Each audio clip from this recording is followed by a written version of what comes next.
Good evening and welcome to the International Student Roundtable, Fit for Exams and Returning Home. We hope that we can provide you with some information that get you ready to start preparing for your exams this semester. Now for the agenda, what will we do today? First of all, welcome to the Audio Today workshop. We already went through that. Next, I'm going to give you an overview on the exams, how to register for an exam, how to withdraw from an exam, how do I prepare for an exam, what will be a structure of an exam, then the re-enrollment if you want to keep studying at the KIT, then withdrawing in next step. You need that for your transcript of records, which will be the next agenda. And last but not least, points of contacts and the Q&A at the very end. All right, first I want to start with the academic calendar. The semester already started for a while. There's soon to be the break day. It's like a Christmas break or holiday break. It's from the 25th December until the 5th January or 6th January. There you have no lectures, so you can go have vacations or visit your families or whatever you want, basically. Then there will be an examination period after January. Some of them are still in the time where lecture is being held. Most of them will be after the lecture are done held. I think it's the end of February. So exams run, and there's a link here that you can look at later that goes to the FAQ and to the university's website regarding examination period. Exams, I do know students who are writing exams next week, but the majority of the exams will run mid-February to end of March for winter semester. Another really important thing, behold, you can't just go back to your home or whatever after the lecture ends, because there will be examination periods. You can't decide the date of your exams. They are fixed. So be careful of what date your exams are, and then you can do a vacation or probably not, depends. All right, now let's go to the how to register for an exam. How do I know what date is, what time is this? First of all, where do I find exam dates? There are a couple of places where you can find them. I personally recommend the computer management system, the CMS, but there's also websites and links online also here where you can just look up what modules you have and where the exam is. Here's the QR code for that. The first QR code is for the Informatics Student Services website regarding the exams here within the Department of Informatics. There's a second website that's under study planning, also here on the ESS website, and there you can see links that are going to both not only the informatics modules for the departments, but also for the Department of Mathematics and the Department of Economics. So as you start to look for where the information is, obviously first place should be campus management system. There is additional information where you can get an overview on the sites we've mentioned. Also, your professor's probably going to put the exam date on slides of the lecture or in the Elias course. But now let's go to the campus management system. I recommend using this because every information is there, also where the lecture hall will be. For example, data science 1 or data science 1 and 2, you can see, first of all, you have to log in. Then you have to decide term. Sometimes most of the times it will be on the right term, like 25, 26. Sometimes it will be others, so just change it. It's the thing up there with the red arrow. Also in the red circle, there's the examination part. You have to log in. And now you go to exam registration and unregistration. That will be your study schedule. That will also be the modules you are taking right now. And you just scroll through them, click the one where you want to write an exam. After that, you will get linked further to the next, for example, I want to make a database exam, all right? Then I can click on the module for that. There will be written the exam type. You get a lot of information. Who are my examinees? Who are the profs who are doing it? Then the exam type. In this case, it's a written exam. There's also a registration stage. You can see I'm not registered right now, and the registration period is until the 16/9/2025. You can see it. The arrow, I think it's big enough. If you press this, you're not automatically registered. That's also written in red. You are not registered yet. you still have to accept it one more time. Afterwards, you are registered. There will be written registration successful. And you will see the registration sign is now from a plus to a minus. If you go to registered examination, you can see every exam you're registered right now. It is important, look at it, because if you do not attend an exam while being registered, it will automatically fail you. So you fail. So check it. If you're registered to an exam, the dates, write them down, write them in your calendar app. The time is also written here. So you can see the small arrow here. If you click on it, there's also state at what time the exam will be.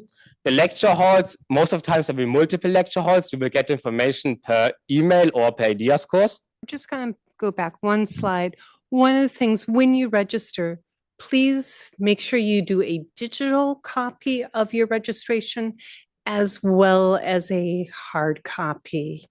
We know that sometimes things don't go as you plan, and it's helpful to have access to that hard copy as well. And if you go to an exam and they can't find your information, you have a copy of that hard copy. It makes it easier to resolve matters. Also, if you end up withdrawing, please also save a digital and hard copy to demonstrate that you completed the process.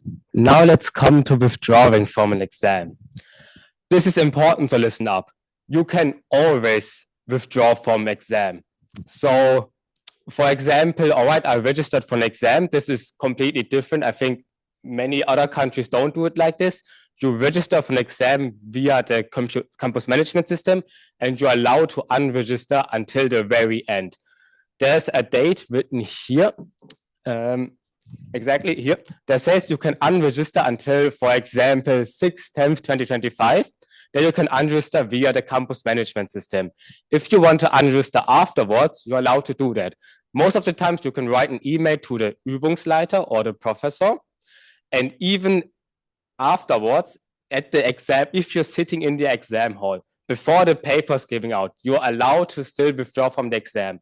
The examinee will ask, is everybody feeling well to take the exam? And if you feel like, oh no, I'm sick or I can't do it right now, you can stand up, go front, say, I don't want to take the exam, and you can go. Your time limit is until they hand out the papers. That's the last chance you get. So if you feel like, all right, I may or maybe want to take an exam, just register for it. You can unregister at any time, because the registration period is fixed. You can't register afterwards. Most professor doesn't allow that. But unregistering, always possible. And like I already told you, don't forget to unregister. Don't forget, oh, I had an exam there, because if you do not unregister, they will fail you. So better safe than sorry. Just check. Yeah, now for exchange students, there will be different department courses. Specifically for those students in the Department of Informatics. And I know we have some students from other departments here this evening. There's two different areas where you can enroll in modules. And so that's select within the department or an external outside the department if you're taking modules like a language course or some other things. We're not going to stress about that too much, but just so that you have an idea what it looks like, we wanted to show you that.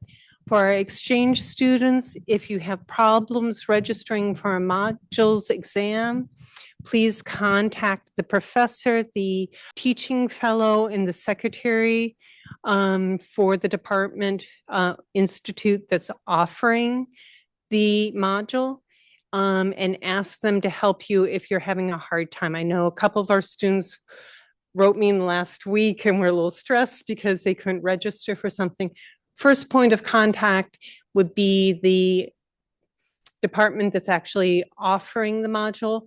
And if for whatever reason you're not making progress, please, please, please write Exchage. That's me. And also the ESS Beratung Informatik team, because they can assist, because I'll actually forward your email. What would be really helpful when you can't register for a module, please give us bullet points about what's not working and what is working. so that we know where we need to start. And also please include your full name, send it from your KIT email address, and include your student number. All right, there will be different websites for each department, depending on what modules you are taking, depending on what stuff you're studying. So there are different links for that. And we're aware that the International Students Office had forwarded information about our workshop for tonight to exchange students in other departments. So we wanted to give you links to those other departments so that you can speak directly with the departmental coordinator for your modules, because we can give you general information tonight, but unfortunately, when it's specific to a department that you're enrolled in, please ask them. There are also videos about exam registration and preparation. I recommend watching them. They are 5 minutes. It's worth it. It will explain it more slowly or more fast, whatever pace you need. So watch them. It's worth it. Just 5 minutes. Next, we come to the preparation of exam. I know I said it a lot, but this is also important. I think this entire workshop is kind of important. So just bear with me.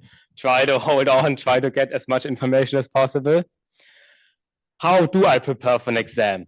There are multiple ways, and I think those four are the most important parts.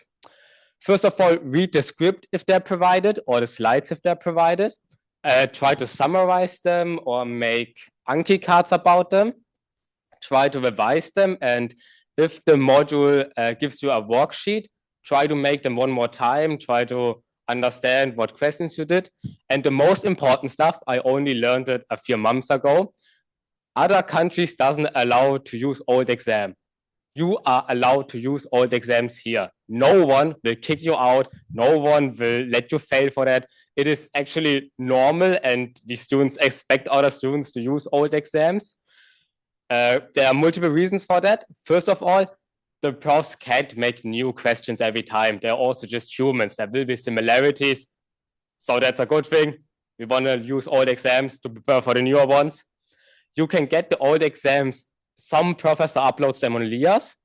You can guarantee get them from the Fachschaft. The Fachschaft, we're going to come back later. They are just around the corner here, just straight up and then around the corner. You have to pay a small paper fee because they have to print it out. A few of them are free and you can just download them. Oh yeah, since we're here, this is the Fachschaft. They are the Fachschaft of Mathematics and Informatics. One Fachschaft is here in this building. The other is in the Math building. Here's a link to their website, also their email address if you have questions for them. They are not only for your exams here, they're also kind of like your student buddies. They can help you a lot if you have a problem with a professor or with organization, etc. You can just go to them. They are really nice people. They're also just students. They can help you, even if you don't have anything to do. If you want to just drink a cup of tea or coffee, they're also welcoming all. They are also providing like breakfast days. You can see it on their website, where you can just go and get free food. Also nice, free food, always nice. Like I already told you, where you can get the old exams. If you want to have access to them outside of the KIT, you need the KIT VPN. Solutions for the old exams, most of the times they are provided. Some of the times there are no official solutions. Some of the time students make their own solutions and say, all right, this is a student solution. Also, one of the most important thing I can recommend is the KIT Mathe Info Discord server. This helped me a lot. This helped a lot of students quite a lot. There's a server with sub-servers for every module you can find. I'm pretty sure you will find for every module something. There are people who are really helpful. They can answer your questions, be it specific on a theme, or be it a written question or an exam question. You can ask for tips and tricks. They also provide Anki cards. If you, for some reason, didn't have any time to prepare for an exam, you can get their summarizing. They have summarized cheat sheet or Anki text, and you can learn with them. So I really recommend it. Use it. They're really helpful. They will answer your questions. Use it. It's a nice thing to have. And Anki cards are a digital flashcard, just so that you know what they are. There are a lot of other digital options out there, but it's one that I hear a lot that the students use here at KIT. So there are also different Fachschaft depending on what department you're studying at, be it a business major, if you're studying biochemistry, chem bio. Yeah, here are the links. Now, for the next tip, where do I want to study? There are a lot of different options you have. You can either study at home, at the math building, at the informatics library, at the Hochschule library, or at the KIT library. There are a lot of places. I'm going to recommend you the best places I think are nice to study. The most important thing, and which I really love, is the Informatikum. This is the new building, the big one. It has air conditioning, it is heated, it's a comfortable place. You can also book rooms there if you need. Just be aware, you can get in there before 10 p.m. with your KIT student card. Afterwards, you can stay in there, no one will throw you out, but if you go outside, you won't be able to come back in. So be careful, don't let your stuff be in and go outside. I already did it, I locked myself out and had to wait a day before I can get them back. The next thing is the informatics library, which is directly above us, just one stage above us, which is also nice. It has really comfortable seating spaces, but it is not 24/7 open. Then the artist, if you need a computer, etc., it's also straight this way, around the corner. There are computer servers which you can use to study, or if you have to do a project, etc. The next best thing is the KIT main library. It is open 24/7, even on Christmas or New Year's. So if you want to keep on your study grind, go ahead, do it. No one will stop you. Then the math building, which is also nice. They also have their own library if you want to go there. They also have study rooms. And there are many different things, but those 5 do I recommend the most. Also, a software I recommend the most is the Seatfinder. Especially during exam season, a lot of the space will be booked. People come at 6 a.m. to get a seat. So if you don't want to check every place singularly, you can just go to the Seatfinder. It will tell you, all right, how many spaces are free, what is completely booked, where will I definitely not find a place. It's nice, use it. Another thing is you can reserve study rooms, either for yourself or for a study group. With this link, you can reserve for the KIT main library, for the informatic library, or for the math building. Just be aware, a lot of people will book them. So if you want a study room, if you need a study room, try to book them in advance. Like, especially by exam season, book them 2 or 3 weeks in advance. Another tip for exam phase is just struggle with procrastination or actually learning, or if you want to relax afterwards and you have issues with that, here's something called the HoC-Lernlabor. Well, they give you tips and tricks and some small tests you can do to get your mind off or relax, or teach you how to summarize rightly or how to organize stuff. It is nice to have. So if you have trouble with it, look it up. It's worth at least once. Here's a general overview of what techniques might help you and what challenges there might be. Left, there are the problems you could have, like procrastination, lack of discipline, exam anxiety, or a lack of concentration. On the right side, there are possible solutions you could do, like divide and conquer against procrastination, or for exam anxiety, you could do breathing exercises. Now, another tip, the KIT also provides with a lot of study support. The main one would be the MINT-Kolleg. They give you pre-semester courses for chemie, to coding, or for math. But they also have courses during the semester which you can attend to. I think they're really helpful because they explain it more like in a school classroom vibe, like a teacher who is directly teaching you, which is quite nice if you kind of don't want a frontal explanation of like a prof, like I'm doing right now. So yeah, those courses exist. There's also something called the Fuchs. It's like a Hochschulgruppe, it's a student club. Fellow students will try to explain fellow subjects to you, like, for example, higher mathematics or linear algebra. So if you want to access them, they're also quite nice. They're also quite helpful. And I wanted to just mention one last thing about MINT-Kolleg before we move on. The MINT-Kolleg is primarily targeted for our bachelor students. So if you're in the master's program, this is not going to be the Anlaufstelle or the place that you want to go to. But for our bachelor students, in their first few semesters, this is an excellent tool to help you get your foundations in your studies. I also highly recommend that. I went to it. It was absolutely worth it. Just be aware you have to register for them, and a lot of people want to go to the courses and they get filled quite quickly. So look at the date where you have to register and try to be as early as possible. We also have videos for exam tips. They're also like small bits, like 5-minute parts. Watch them if you're unsure about something or you need a second explanation. Worth it. Watch it. I highly recommend them. Also, really important is the last lecture. The professor will always give you hints about what topics will they drop in the exam, what will they cancel in the exam, and at what time the exam will be if there's changes on that.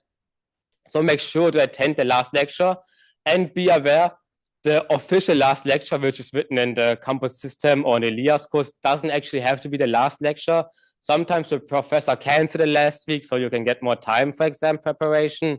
So be aware of that. Look at what date the professor will actually have the last lecture and try to attend them. It's worth it. It's definitely 100% worth it. I always do that. That is the most important thing in your semester. The next important thing, yes, all of that is important. I know, a lot of frontal information. How is an exam even structured? There are different types of exams. There's the written exam. I think most of you will know how that is. The oral examination, and there are also different types of examination. Sometimes you have to do a project at home or something completely different. First of all, I'm going to explain how a written exam will go. This is the most common exam you will find here. Before the day of the exam, you want to check what are you allowed to take within the exam. Sometimes the professor will allow like a cheat sheet, which is kind of nice. So you can write stuff down you think important. A calculator, or maybe a completely other device of things you're allowed to take with you. That includes sometimes a dictionary. So if you're taking the exam in German or in English, and you think the dictionary would help you, you need to check with the professor way before the exam for permission to bring the dictionary in. Yeah, those are important stuff. Also, in which lecture hall will it take, or in which room does the exam take place? Many professors will only give it to you the evening before the day of the exam via Elias course or via email. So look out for that. Then at the day of the exam, try to arrive 15 minutes earlier. I know stress, because honestly, I get a lot of exam anxiety. If I'm sitting there and just waiting for it to start, it only gets worse and worse. Still, it's better to arrive early. Try to relax, eat something, drink a little bit, breathing exercises or listening to some music. And don't forget to bring your student identification card or your personal ID card. I recommend bringing both of them. It's better safe than sorry. Then during the time you will allow to be entered the exam hall. Sometimes you will get a predestined seat. Sometimes you're allowed to sit wherever you want. Sit down, take out a pen, water, maybe something to eat, and then your ID card, obviously. Now we come to the beginning of the exam. Like I already mentioned at the beginning, the examiner will first explain how the exam will be, how long it goes, how many questions there is, how many papers there will be. And they will ask you, are you all fine with writing the exam right now? And this will be your last moment where you can withdraw from the exam. So I don't know, many people don't, because if you already put the work in and learned weeks in advance for the exam, even if you feel like, all right, I'm not sure if I will pass it or not, they still write it, especially if it's your first time writing the exam. But for some reason, if you just feel really sick or you just don't want to write it, this is the last moment you can. This is the last moment you get up and say, hey, I don't want to take the exam. And no one will judge you for that. You can do that. That's totally possible. And another thing is, depending on the exam, it depends on the prof, actually. Sometimes you get the paper and they, hey, all right, you have 10 minutes to read through the exam. Like, all right, what questions are there? Like, just reading time. You're not allowed to write there, it's just reading time. But not every prof does that. So depends on the prof. But they will tell you that before the exam begins. Then during the exam, you will be busy with writing. And the examiner will walk around and check your student ID. So you don't have to worry about that. Most of the exam will be stapled.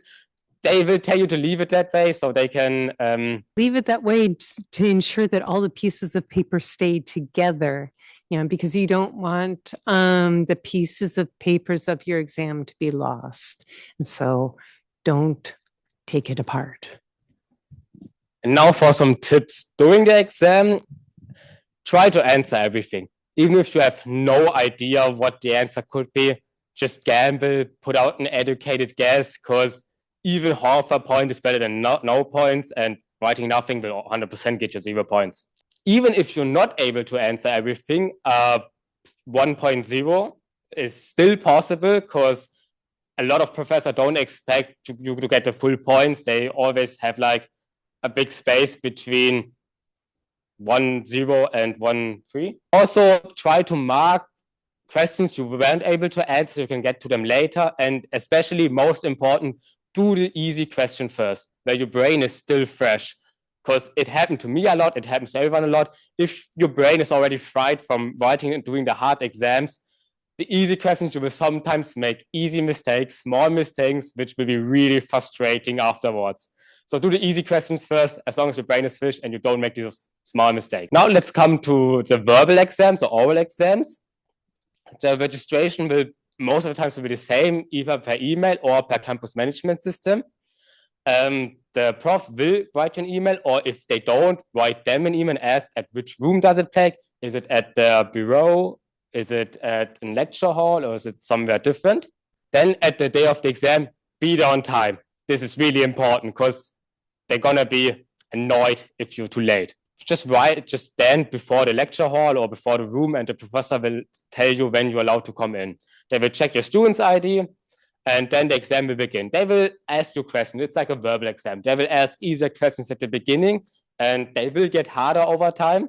And depending on what lecture is it can be 15 minutes, it can be 30 minutes, sometimes it's 45 minutes, depending on the module, depends on the professor. What I recommend is try to direct them into a subject you know better. So you have they won't always allow that, but it's a possibility. So if I'm sure I'm really good with subject A, but really bad with subject A, I try to direct the talk into subject A. Try it, it's worth it. You can get a lot of easy points by that. And at the end, the professor will tell you to wait outside. They will talk with their colleagues, and then they will give you a grade at the end. One of the other tips that I would give with a verbal exam is ask if you can have a piece of paper in the exam and a pen. What I find helps me with verbal exams is once they ask me a question, I take a moment, I sort of put the main bullet points that I want to cover. And then as I go through, I tick them off so that I know that I've covered that, because I don't know how it is with you, but I'm a little excited when I'm in the middle of the exam and I can forget some of the content that I really know well because I'm so focused on getting through. So that's would be my tip. That's actually a really nice tip. I'm definitely gonna do that in my exam. The next important thing, I know I say it a lot, but it's still going on. After the exam, there's something called Prüfungseinsicht or exam inspection. This is most of the times after a written exam. They will give you a date and a time and a place where you're allowed to go there to look at your exam, look what you've written, look what the professor or his colleagues who corrected the paper written down, and you can look, all right, did they count the points correctly? Did they maybe made a mistake? Most of the times they will provide an official solution which you can compare to, and then you may talk with them. Ask them if you're allowed to take notes. ask them if you're allowed to take out a pencil or something like that. Don't do it without asking them, or they will be trouble. So it is important, just ask them beforehand, am I allowed to take out my phone? Am I allowed to take out a paper and write stuff down? Just ask them beforehand. If they say, okay, then it's all right. Don't do it without asking them, or there will be trouble. I highly recommend attending those sessions, because sometimes they forget to add points. Sometimes they make mistakes. They're also just human. So try to attend them. You can get a few points. And even if you fail an exam, especially then try to attend them, because you can argue with them. As long as it's not like a multiple choice question, you are allowed to argue with them. Like, don't be too crude to them, but you can like maybe say, hey, that was my intention. Is it at least worth something? And the other part here is it's a good learning opportunity. Whether you've passed it or not, you can see where you performed extremely well and where the areas you need to improve on.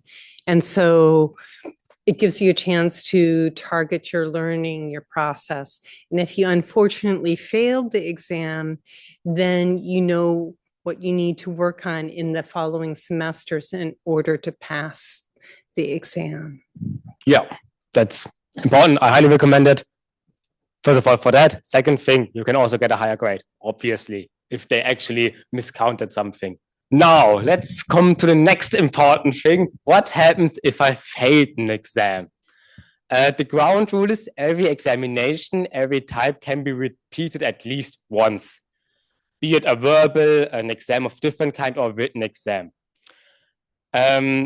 Another attempt to write an exam must take within 4 semesters. So you have 2 years to retake the exam, like 4 chances. And if the second attempt is also failed, there's an oral re-examination. But this only applies to written exams. Don't worry, I'm going to explain it in way more detail. In this oral re-examination, you can only increase your grade from 5.0 to 4.0. So nothing higher than that is possible. Here's a better graph to understand it. So if you write in first attempt at the written exam, you can either get a grade point 1.0 to 4.0, and it will count as being passed. If you are below that, you didn't pass, you failed the exam, and you can attend the second attempt. There's also this written exam, you will write this, also with a possibility of having 1.0 to 4.0. If you fail that again, then there's the re-oral exam, where you can increase your grade to 4.0, but that doesn't go higher than that. If you fail this re-oral exam also, there's the Zweitwiederholung. You have to apply for that. Most of the times they will allow you to do it, but don't push your luck. Try to study. There's also this is like a second attempt. You can try it one more time, and then there's again a re-oral examination. If you fail that also, you're in trouble. And one of the things just to know, after your second attempt and you're invited to the oral exam, you need to be looking in your email regularly after you've taken that second attempt, because you will be invited to the oral exam. And if you do not show up at the oral exam, you will fail. And the other thing is it's typically within 3 to 6 weeks from when you took the original exam. Another important thing is go to the Fachschaft. They know what to do, explain the situation to them. Like, even if you did this second attempt and you're unsure if you passed, like, all right, maybe I'm 70% sure I passed, but the 30% I didn't pass, go to the Fachschaft, tell them about the situation. They can help you. They give you old exams of other students who made an oral examination, so prepare for that. And another important thing is, especially here, attend the Einsicht. It is important here, because the re-oral examination will focus on the parts where you failed, where you didn't get enough points. So if you know your old exam and you know, all right, I failed subject A, but subject B, I got most of the points, most of the question will be about subject A. So attend it. It's important. It's really important. Now, we also have some exchange students who are participating who may be only enrolled for this semester. What happens if you fail this semester? Well, you do have the option of retaking the exam another semester, but you need to then talk with the department in the exchange support services here within the department, as well as with the International Student Office and your home university to see if you are allowed to re-enroll in KIT. But generally, I normally say yes, generally. Let's go on to what happens after the exams are done. After you're free, after your chains are broken, and you don't have to do like a 12-hour study session in the library. First of all, try to relax. Take me time. Fulfill your hobbies. Go on vacation. Just relax. Be lazy. Honestly, do whatever you want, because seriously, you have to recharge from that experience, because let me tell you, it will be a long month or 2 months, maybe, depending on at what date your exams will be, and you will be busy with studying. It is a full-time job. You have to study. You have to pass the exams. You will try to pass the exams. It will take time. It will take your energy. So afterwards, it's a vacation. So treat it like a vacation. Be lazy. Do whatever you want. Try to relax. Take me time. Do something with your friends or family. Now the next part will Max explain to you. Yeah. Okay. So now we talk about what you have to do if you want to study also in the next semester at KIT. So if you want to enroll at KIT in summer semester, you must register to return. So there will be a re-enrollment. And for summer semester, it will be next year from 15th January to 15th February. And all students need to re-register in order to able to continue studying next semester. Students who do not register will automatically be exmatriculated from KIT. There can be an option to re-enroll later, but don't push your luck, re-enroll in time. I've noticed a small typo here. My apologies.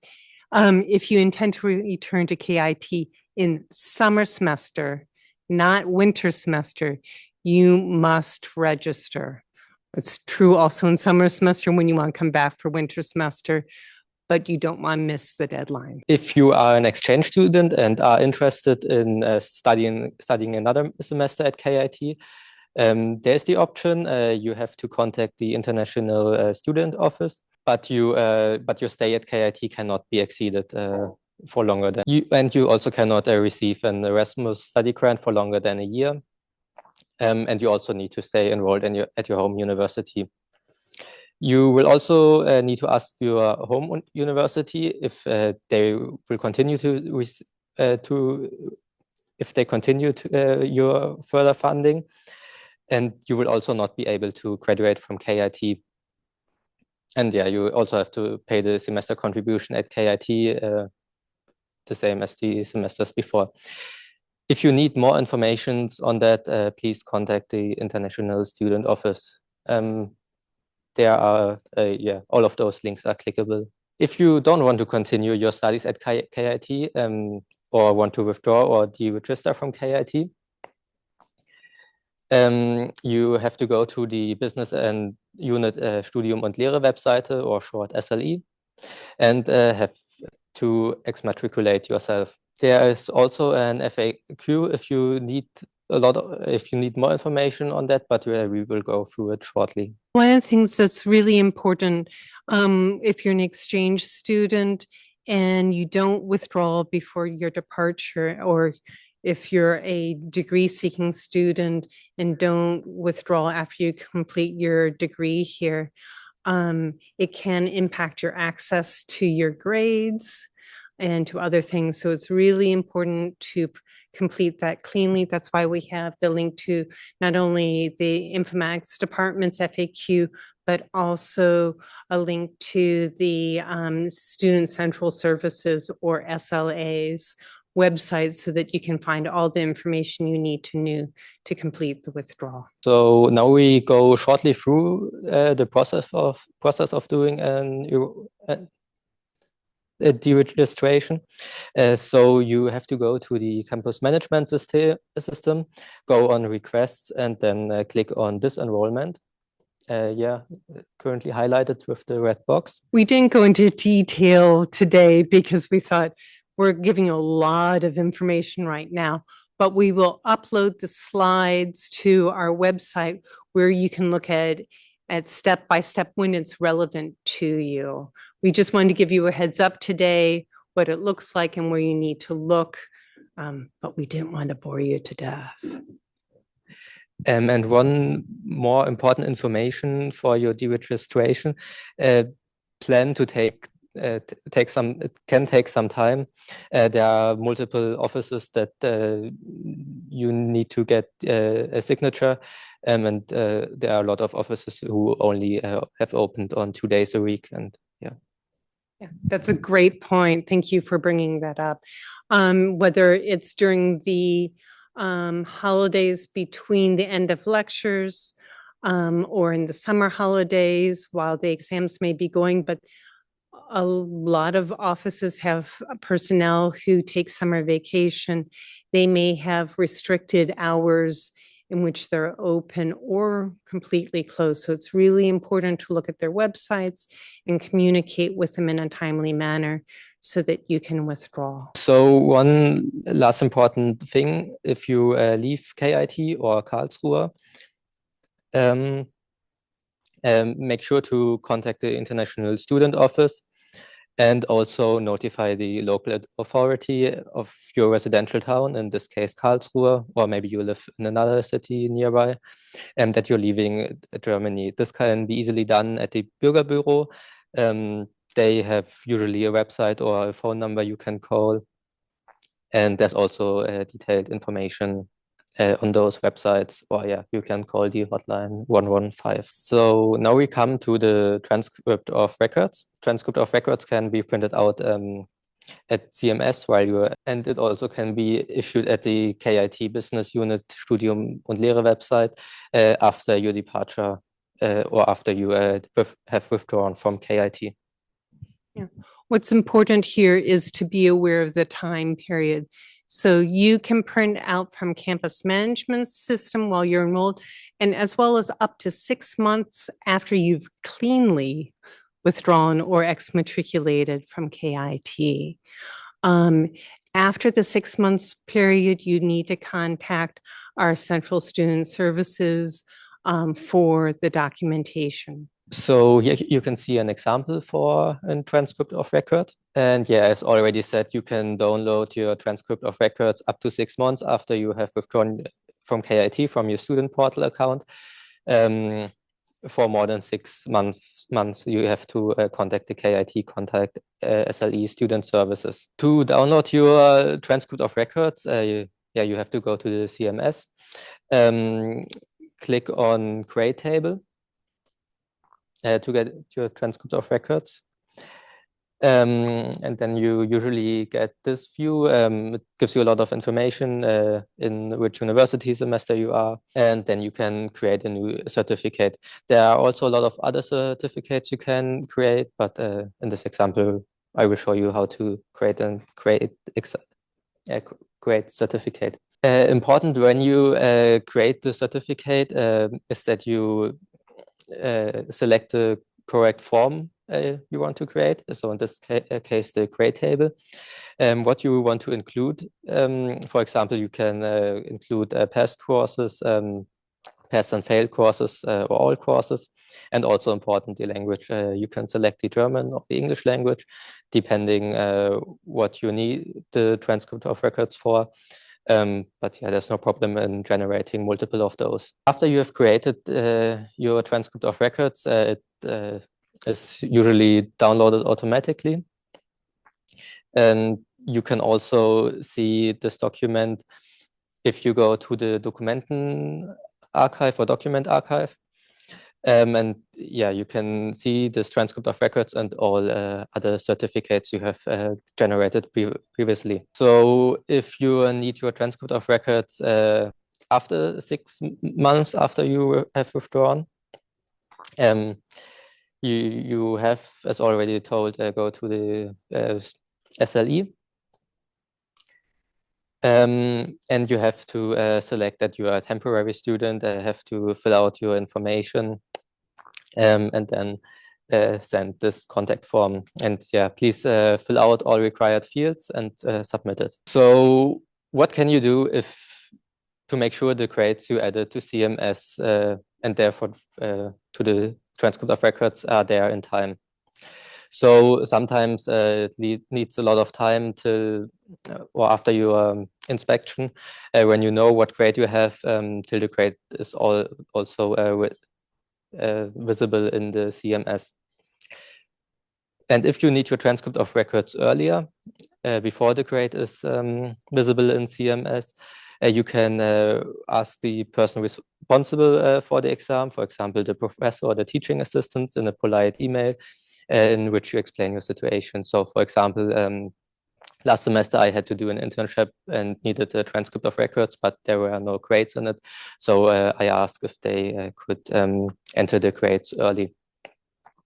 So make sure to ask kindly when the grades are expected to be released in the campus management system and if it's before your deadline, and explain precisely what deadline you are concerned about and why you have to meet the deadline. Also need any kind of documents that help you conveying your message.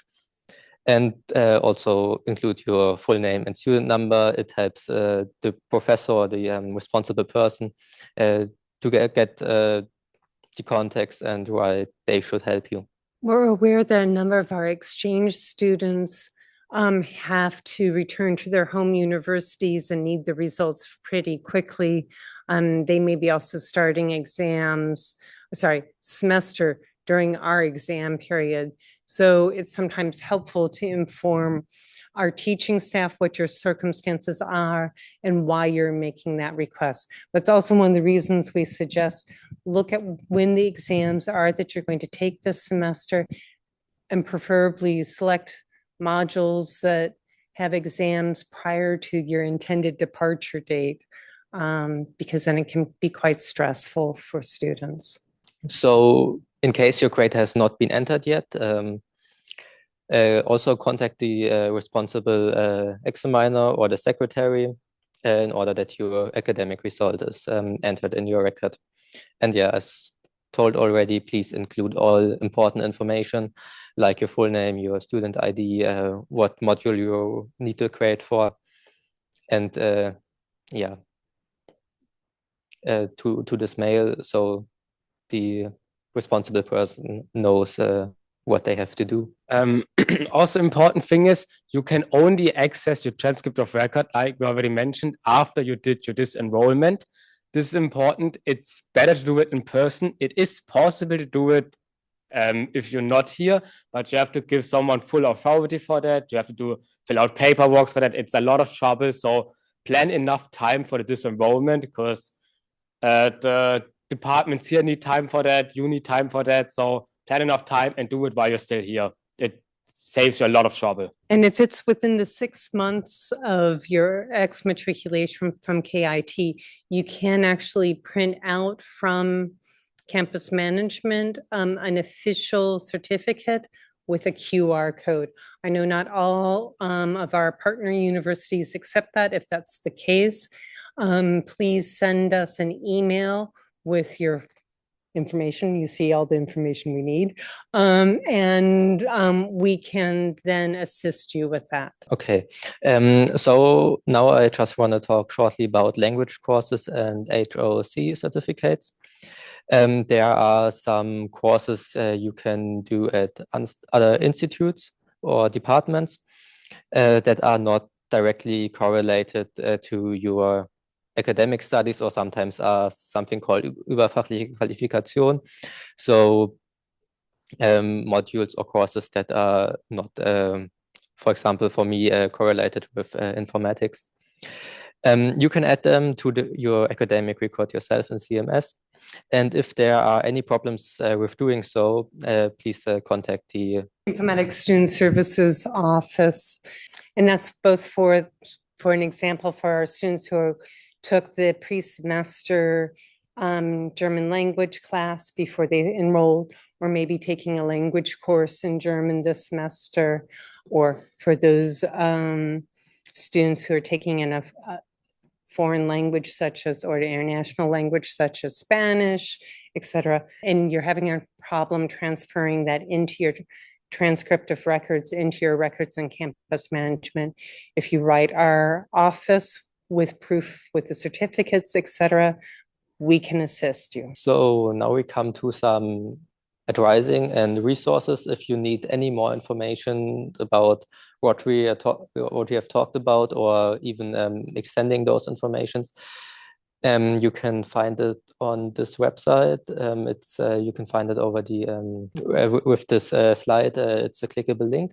And important points of context are, for example, the Zentrale Studienberatung if you have any general questions about your studies. For example, if you want to change your degree program or your university, or want to drop out. If you have more information or if you have more questions concerning your subject you're studying, there's in most cases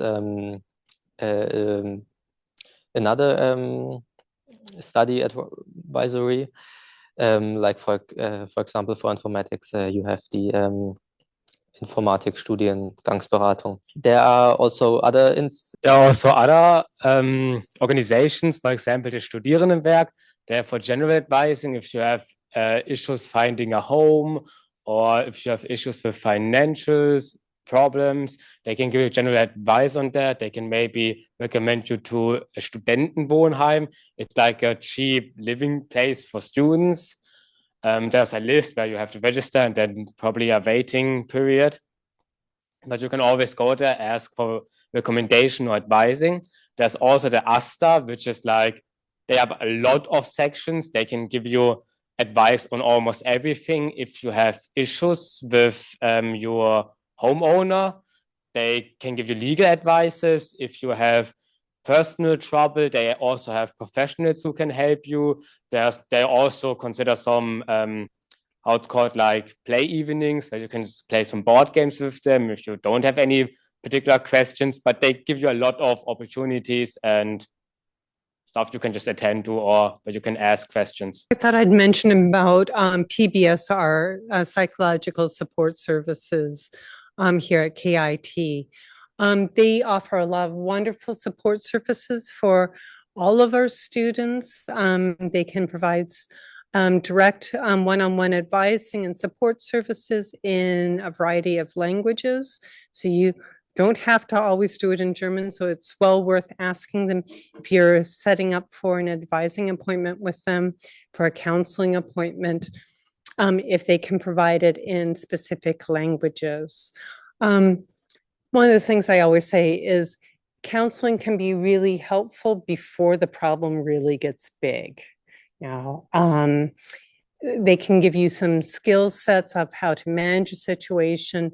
They can provide some evaluation so that you can figure out, what are my next steps? How do I want to manage that? They also have on their website a lot of information texts. They do some work groups and some support groups for our students. So they offer a lot of information and support for our students. So from our department, we also have the mentoring get together. It's like a game night where you can chill with us, hang out. There are free snacks, so worth it to come. You can play board games with us. You can talk to students who are in a higher semester and can give you experience. You can ask questions about your hobbies. You can ask questions of what sport can I do at Karlsruhe. Just from students for students, play some board games, have like a chill evening, talking with each other, like on a more eye-to-eye level. So you don't, if you're uncomfortable with, okay, now I'm presenting stuff like a professor here, and I know it's kind of difficult to ask questions this way, but just like a more informal setting where we can just more like be friends and you can just ask questions without any hindrance. It is at the 16th December. The time is written here. There's also a link.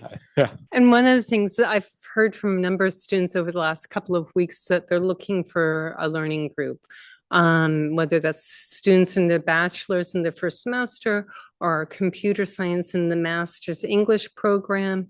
And this is a great place to come and meet people and find out, maybe they're taking classes that are the same classes that you can learn together, or just say, hey, I need to meet up with someone so that I have a steady study time and we don't have to study the same things, but that I have a place and a person to meet with so that I can progress my studies. That really helps a lot. I mean, even if you're not studying the same subject, having someone who's walking beside you, I get distracted really easily, but seeing that someone, okay, that person is walking, maybe I should walk too, it helps. It really helps.